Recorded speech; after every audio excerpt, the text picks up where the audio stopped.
नमस्कार, मैं हूं जैनब और आप देख रहे हैं कवरेज 24/7 न्यूज। तो चलिए नजर डालते हैं इस वक्त की मुख्य खबरों की ओर।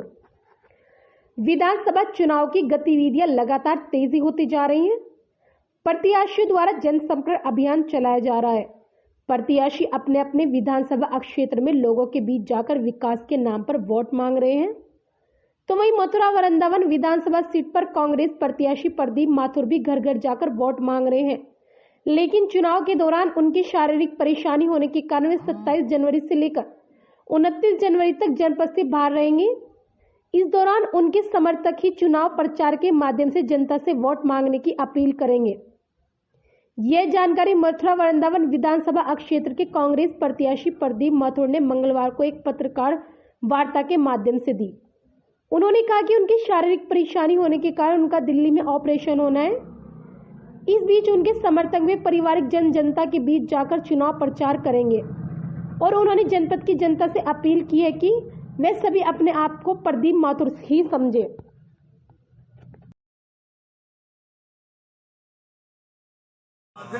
कोई नहीं हो सकता, क्योंकि कोई भी ये बात पूछेगा कि इलेक्शन 20 दिन का और 3 दिन के लिए माथुर साहब का है, तो मेरी मजबूरी हो गई है, क्योंकि मुझसे चलने में बड़ा मुश्किल हो रहा है और बराबर ये हाथ पे ये बैंडेज बंधी हुई है, उनको लटका के चलने में कैंपेनिंग करने के लिए बहुत दिक्कत आ रही है। तो बेटा और छोटी बहन दिव्या, जो छोटी बेटी दिव्या जो प्रचार में गई हुई है, ये सब तो प्रचार करेंगे ही। हमारे कांग्रेस पार्टी के पदाधिकारी, हमारे ग्रास रूट लेवल के पदाधिकारी और हमारे यार क्या बात है यार, वो जनता जिसने हमेशा मुझे प्यार दिया, वो हमेशा की तरह भाई 1 मिनट 3 दिनों में मेरा प्रचार स्वयं करेगी। इसलिए हमने प्रेस बुलाई थी और आप लोगों का आमंत्रण नहीं है। भारतीय जनता पार्टी की सरकारों ने कोई काम नहीं किया सिवाय जुमलेबाजी और झूठ बोलने के। गरीब जनता का पेट नहीं भर रहा। डीजल, पेट्रोल और गैस सिलेंडर बहुत ऊंचे दामों पर पहुंच चुके हैं। हमारे ज़माने में 450 का सिलेंडर 950 का हो गया। महंगाई 7वें आसमान पर है। एक गरीब आदमी का पेट नहीं भरता है। उज्ज्वला के इन्होंने सिलेंडर बांटे पर सिलेंडर के रेट 1000 रुपये कर दिए। उज्ज्वला के सिलेंडर गाँव में गरीबों के धक्के खा रहे हैं।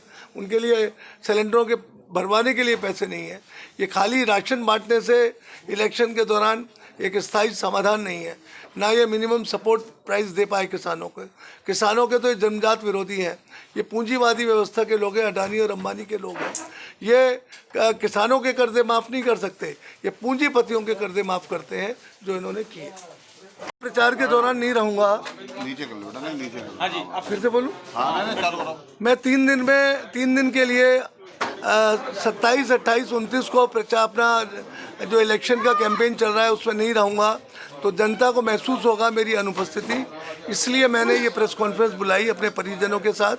चूँकि मेरे हाथ में 16 जनवरी को विश्व लक्ष्मी नगर में गिरने के बाद multiple fracture head of humour में हो गया था। अब उससे ज़्यादा दिन तक टाला नहीं जा सकता और मैं बराबर घूम रहा हूँ काफ़ी तकलीफ़ों के साथ। तो मेरी मजबूरी हो गई है कि मैं इसको operation कराऊँ।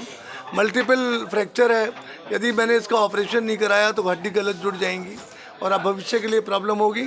Sir Gangaram hospital Delhi में 28 तारीख को ऑपरेशन होना है, उससे पहले सारे टेस्ट वगैरह होने हैं। 29 तारीख को मैं डिस्चार्ज हो जाऊंगा। 29 तारीख की शाम से या 30 तारीख की सुबह से मैं फिर से प्रचार शुरू करूंगा। मैं गुजारिश करता हूं, प्रार्थना करता हूं अपने वर्कर्स से, कांग्रेस पार्टी के, अपने घर वालों से और पत्रकारों से और सारी अपने मथुरा वृंदावन विधानसभा क्षेत्र की आदरणीय जनता से कि वो स्वयं अपने आप को प्रदीप माथुर समझें और मैं भी प्रदीप माथुर हूँ करके अपना प्रचार कांग्रेस का और मेरा प्रचार चालू रखें। मैं विश्वास दिलाता हूँ कि इन 3 दिनों में आप यदि मेरा प्रचार करेंगे तो आपको यही महसूस होगा कि आप स्वयं प्रदीप माथुर हैं और जो भी आप कमिटमेंट करेंगे इन 3 दिनों में, मैं कोशिश करूंगा कि उन किए गए कमिटमेंटों को मैं पूरा करूं। और जिस तरह विश्वसनीयता एक बड़ी चीज़ होती है, मैंने तमाम अरबों रुपए के यहाँ काम विकास के कराए हैं, तमाम फ्लाईओवर्स बनवाए हैं, बैराज बनवाया है, सड़कें बनवाई हैं, पाइपलाइन गैस, CNG पंप्स और इंडस्ट्रियल गैस ला के दी है, ऑडिटोरियम बनवाया है, आपका स्टेडियम बनवाया है और मल्टीपर्पज़ हॉल, स्विमिंग पूल और कुश्ती का हॉल बनवाया है उसमें। बताइए तमाम विकास कार्य हुए, लेकिन वर्तमान में चुनाव चल रहा है, उसको किस नज़र से देख रहे हैं आप? देखिए, मथुरा का चुनाव तो सीधा साधा है। प्रदीप माथुर बनाम श्रीकांत शर्मा है और स्थिति यह है कि उसमें कोई लोगों को एक जनसेवक चाहिए, ना कि एक राजा। और जनसेवक के रूप में मैं पिछले 20 साल काम करता रहा और वर्तमान में जो मंत्री जी हैं या विधायक हैं, वो उन्होंने तो जनता से बराबर दूरी बना के रखी। उनके एजेंटों के रूप में उनके भांजे, भतीजे, भाई ने काम किया, जनता को लाइन में लगा के रखा और जनता को बहुत दुखी किया। किसी की एप्लीकेशन पे गौर नहीं किया और कोई काम जनता के नहीं कराए। विकास के काम में शून्यता रही। नगर निगम के कामों को अपना काम बताते रहे, विकास प्राधिकरण के कामों को अपना काम बनाते रहे, तीर्थ विकास ट्रस्ट के कामों को अपना काम बताते रहे। मैं ये पूछना चाहता हूँ आपके माध्यम से कि मंत्री जी एक भी काम बता दें, कोई ऐसा काम बता दें जो उन्होंने स्वयं जनहित में कराया हो। आज मैं धौली प्याऊ गया था, वहाँ पे 2 फ्लाईओवर्स बनने थे, वो फ्लाईओवर्स की फाइलें सारी तैयार करके गया था मैं जब हारा था। और मैंने मंत्री जी को तब कहा था, तब ये विधायक थे, कि ये फ्लाईओवर्स की फाइलें सब तैयार है मंत्री जी, इनको सैंक्शन करके बनवा दीजिएगा, परंतु उन्होंने वो भी सुध नहीं ली। इसी तरह बस स्टैंड के लिए मैं सब तैयारी करके गया था, बस स्टैंड का निर्माण भी पूरे 5 साल में नहीं करा पाए और बस स्टैंड ऐसा खड़ा हुआ है, उसके आगे फ्लाईओवर आ गया। ये नहीं कि मंत्री जी उस फ्लाईओवर को रुकवा देते और बस स्टैंड की जगह एक ओपन जगह बनी रहती, इसीलिए उसे शिफ्ट किया गया था।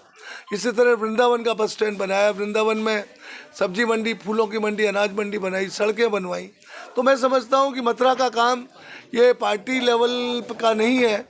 मथुरा का जो चुनाव है, उन मथुरा की जनता, वृंदावन की, ये मैंने आपसे कहा, ना कि पार्टी लाइन्स पे कोई जनप्रतिनिधि चाहिए। ऐसे शर्मा के आने के बाद कितना प्रभावित हुआ आप लोगों को? देखिए, कोई प्रभावित नहीं हुआ, मुझे तो लाभ ही मिला है, क्योंकि वो भारतीय जनता पार्टी से बगावत करके आए हैं और उन्होंने पार्टी को एक तरह का डिचिंग करी है।